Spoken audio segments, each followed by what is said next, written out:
Once we're done with that, then we're going to move on to the actual camouflage itself.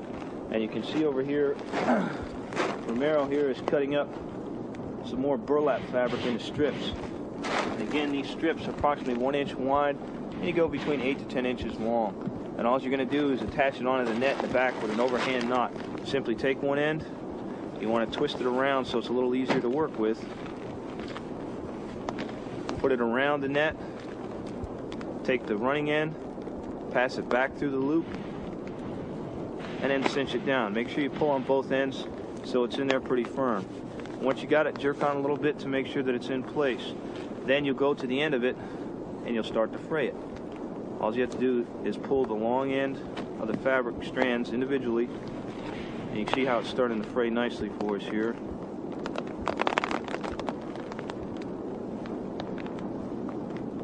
Until we totally get the fabric frayed. And again, this isn't a quick project. It takes you several hours, if not days, to construct a proper ghillie suit.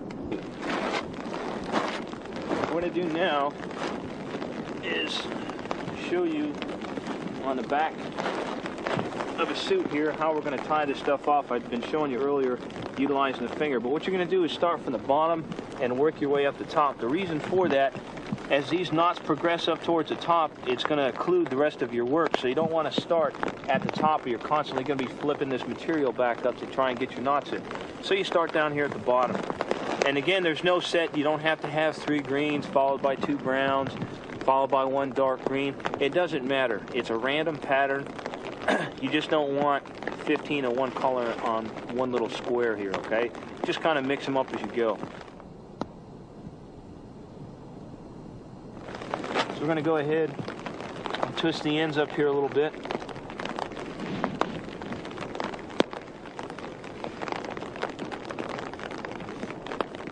Once we got it through, we're going to pass it underneath the net. Again, pass the running end back through the loop or bite that we formed. Cinch it down. And pull on both ends. Make sure you have a nice snug knot. Once you've done that, you can go ahead and fray it a little bit.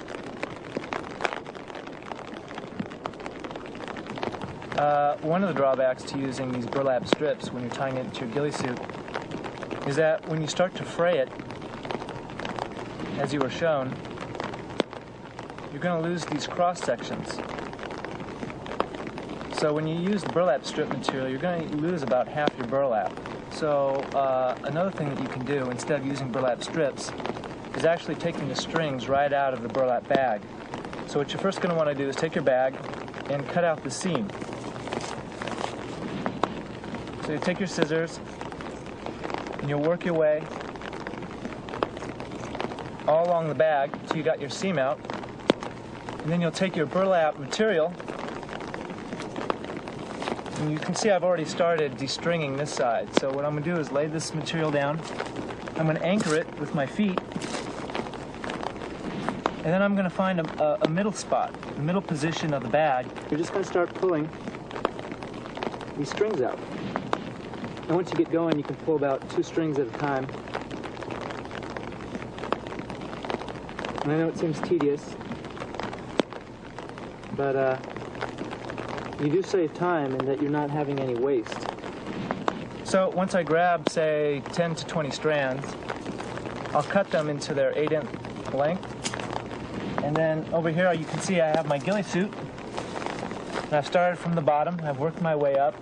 And the last place that I have is here at the top of the suit, right on the upper back portion. So I'm going to take the bald spot, I'm going to find the netting, and I'm going to pass through the burlap lines, the burlap strings underneath, and then I'm going to do my little half hitch or overhand knot and stitch down on it. Also, you're going to want to attach this burlap material onto the sleeve portion of your ghillie suit. So you're going to sew down your netting, and then you're going to tie your burlap into it. So you have this area camouflaged as well. And of course, you're still going to have your patch. You don't want to cover your patch, the underneath area, with the burlap material. You want to put your canvas patch there on the bottom. Right now we have a rain delay, so we're going to move indoors because the rain is getting onto the shoe goo, and it's keeping it from doing its job.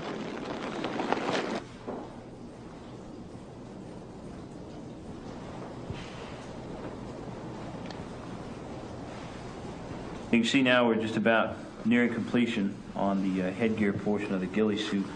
And if I come underneath here, kind of fluff this out a little bit like it'll be worn.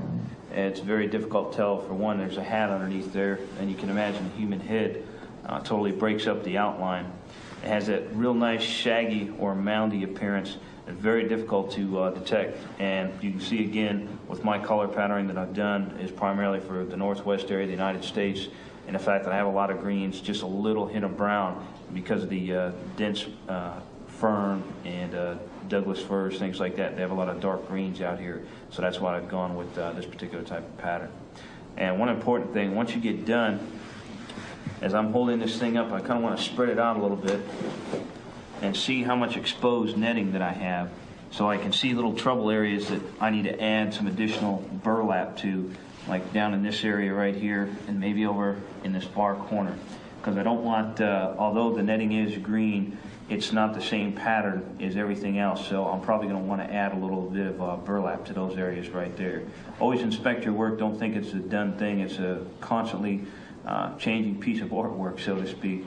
And the fact that burlap will fall off and you'll constantly need to add new pieces, or if you're going to a different part of the country to operate, or even another foreign country for that matter, you might need to change your burlap pattern on there to match. One of the things you have to remember about your ghillie suit, especially if you're going to use it for hunting or photographing wildlife, is that a lot of animals obviously have better sense of smell than we do. So once your ghillie suit is finished, you obviously just can't throw this into the washing machine. Chances are you'll probably never wash your ghillie suit again. So the best thing to do is when you have it and it's wet or from using it, then just hang it outside. Don't hang it inside the house. Don't hang it inside the garage. Don't put it into the dryer, because you'll be buying a new dryer. When you first get your flight suit, if it's been washed, go down to your local outdoor store and buy some natural biodegradable soap and rewash it, because a lot of today's detergents that you buy at the supermarkets leave residue in the fabric that certain animals like elk can see, and it will just make you stick out. So wash your flight suit in a natural biodegradable soap, let it dry. Don't use any fabric softeners or anything like that. And the idea is to keep it from having any scent at all that any of the animals can pick up on. So when you have to dry it, don't hang it in your garage, because you have a lot of petroleum and cleaning products in your garage and the exhaust from your automobile. Don't hang it inside the house because of all the scents and smells from cooking or cleaning in your house. And the best place to hang it is outside, like on a deck, away from any, like a barbecue or anything like that, and just let it dry naturally. And another thing to do is, once you have your ghillie suit completed, is to have a special bag for it, and your hat and anything else. You just roll up your ghillie suit and you keep it in your bag once it's dry, and then store it someplace nice and dry. Just don't, this isn't something you want to hang up in the closet. And also, you can see by all the burlap and all the materials hanging, this is not the type of clothing, if you're hunting with, you don't want to hang next to a fireplace. This will go up in flames.